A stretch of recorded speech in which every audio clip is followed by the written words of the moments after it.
baby.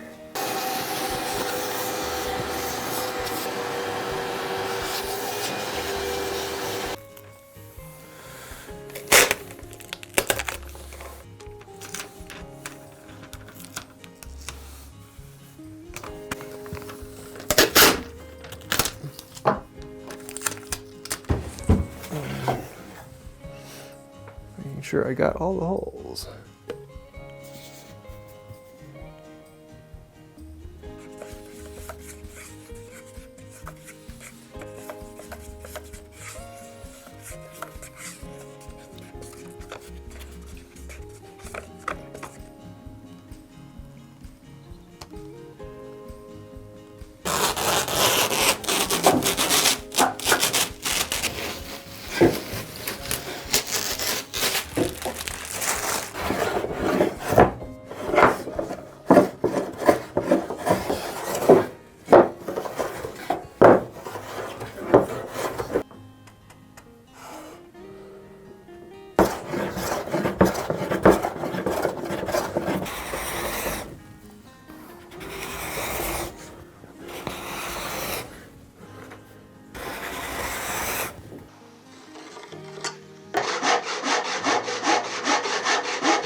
2.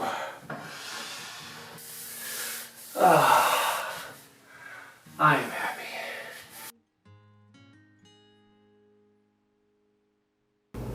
So there you have it. Several months of work to complete these 2 desks, and I am incredibly excited with how they came out. I'm loving the epoxy fill and the inlay. This just came out in an amazing way, and I'm excited. So in the future, I'm going to be building a set of drawers to go underneath, as well as a rack above that will hold a printer and paper and a few other things. And I'm looking forward to completing those tasks as well. I hope you like this whole journey through the whole thing. If you would like to find out more about this, I have plans available on my website. Also, I have a second second channel on Wood by Wright How To, and we actually go through this whole thing step by step and talk through the details of how it's built, why I do things the way I do them, and how everything came together to make this possible. So if you'd like to see more about that, head over to Wood by Wright How To, and yeah. Thank you for coming along. If you have any questions or ideas, let me know those in the comments down below. Also, I want to say thank you to the patrons on Patreon. I know I say this every week, but thank you. That just means more than I can say, because without you, Wood by Wright would not be here, and I wouldn't have a chance to make things like this. So thank you for supporting the channel. If you'd like to find out more about that, there's a link to Patreon down below. And thank everyone who's scrolling over here on the side. They're making everything here possible. So I think that'll about do it for now. And until next time, have a wonderful day. I always wanted to work a desk job.